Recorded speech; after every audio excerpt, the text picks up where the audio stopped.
Bonjour tout le monde. Voilà, aujourd'hui un live totalement improvisé sur un sujet nouveau. Je vais vous parler aujourd'hui de l'équilibre entre donner et recevoir. Je vais vous parler de ce sujet sur l'exemple du conte de Andersen. Je crois qu'il s'appelle La fille avec les boîtes d'allumettes. Je vais vous le raconter. Donc, d'abord, on verra cette question d'équilibre entre donner et recevoir. Et ensuite, nous verrons aussi sur l'exemple de ce conte quelle est la mauvaise et la bonne façon de formuler ses rêves et de rêver tout court pour qu'ils se réalisent et pour qu'ils ne vous puissent pas de l'énergie. Ça commence à sonner partout parce que effectivement, je suis un peu en retard. C'est une réponse d'un générateur manifesteur, ce qui m'arrive là. C'est que j'ai autre chose à faire, mais ça vient et je ne peux pas ne pas en parler et je veux le faire tout de suite. Donc, pourquoi je vous en parle? Tout d'abord parce qu'il y a quelques jours dans mes stories, j'ai parlé de Versace. J'ai surtout pris l'exemple de Versace afin d'illustrer ce que c'est qu'un égrégore, euh, comment ça fonctionne, cet échange d'énergie. Et ces stories ont tellement bien fonctionné. Il y a quelques jours, je les ai faites et j'ai pas encore traité toutes les réponses dans les messages directs tellement ça a suscité de réactions.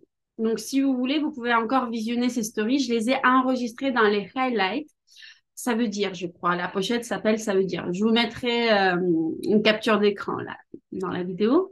Il y a quelques semaines, on est allé voir un spectacle avec mes neveux de 7 ans, des manifesteurs d'amour qui ont leur anniversaire aujourd'hui. Dans ce spectacle, un des contes d'Andersen a été mis en scène.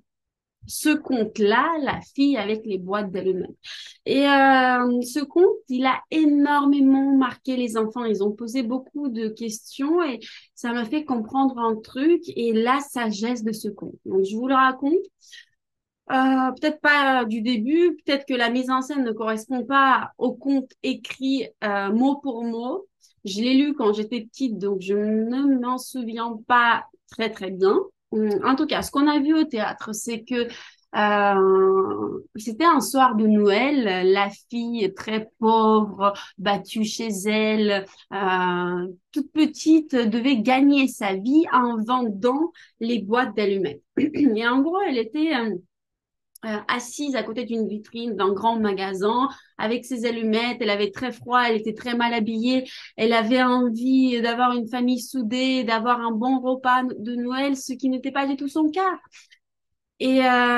Personne ne l'a remarqué. Personne ne voulait acheter ses allumettes. Et elle avait tellement froid que elle a commencé à brûler ses allumettes.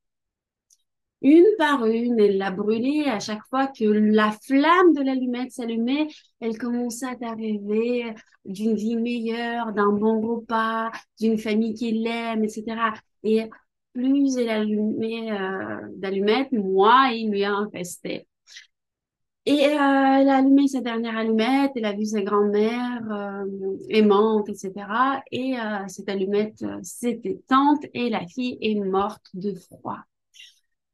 J'ai encore la chair de poule là quand je vous parle. C'est une histoire hyper tragique.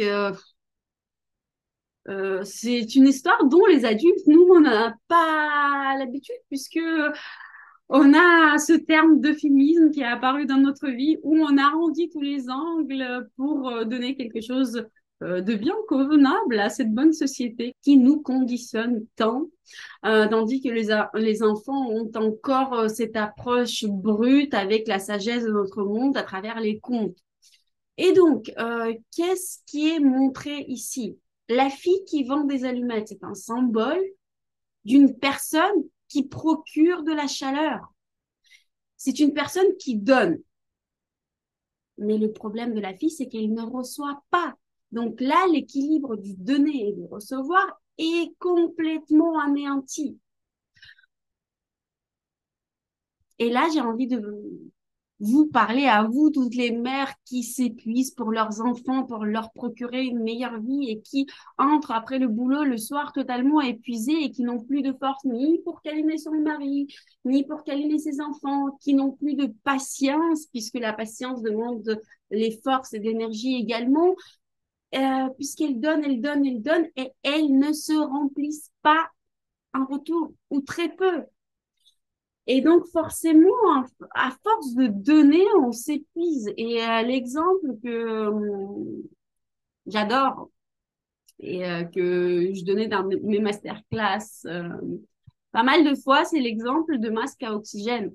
Quand dans un avion, il y a un problème, les annonces nous répètent tout le temps qu'en cas de problème, vous mettez le masque à oxygène sur vous d'abord et ensuite sur vos enfants. C'est pareil dans la vie. Pour donner, il faut être rempli. Si on donne sans se remplir, si on... En France, si on maltraite cet équilibre de vie, on ne survit pas ou on vit mal tout simplement. Par exemple, regardez, moi, tout le contenu que je fais gratuitement. Pas plus tard qu'hier, j'étais au café avec mes copines et elles me disaient, mais pourquoi tu monétises pas ton truc de projecteur, manifesteur, etc. Il y a plein de filles qui monétisent ça en donnant la stratégie pour chaque type, toi tu le donnes gratuitement. Pourquoi? Parce que tout simplement, je trouve mon compte. Il y a énormément de personnes qui achètent mes produits, qui achètent les consultations, qui achètent mes webinaires. Donc, j'ai de l'énergie pour donner gratuitement. Cet équilibre chez moi est respecté. Donc, plus je reçois, plus je peux donner. Et bien entendu, bon, la fin de cette fille est très tragique, mais bien entendu, dans le cas où l'équilibre est enfant dans le sens inverse, c'est-à-dire qu'on prend beaucoup plus qu'on donne, la fin est également tragique. Donc, cet exemple n'est pas illustré dans ce conte, mais je vous assure, il est primordial dans sa vie de mettre sur les rails cet équilibre de donner et de recevoir. Ensuite, on passe à la dernière partie de ce conte qui est pas moins intéressante que la première. La fille, qu'est-ce qu'elle fait? Elle ne reçoit pas. Donc, elle allume chaque allumette. La dernière chaleur, la dernière énergie qui lui reste, elle l'allume pour rêver, pour compenser le manque énorme dans sa vie avec ses rêves. Sauf que dans le cas de compensation, les rêves ne se réalisent pas parce que, un, on vit déjà ce qu'on rêve, donc on l'a déjà vécu, ça va pas se réaliser. Et de deux, utilise notre énergie, donc on n'a plus d'énergie pour mettre en œuvre les choses dont on rêve.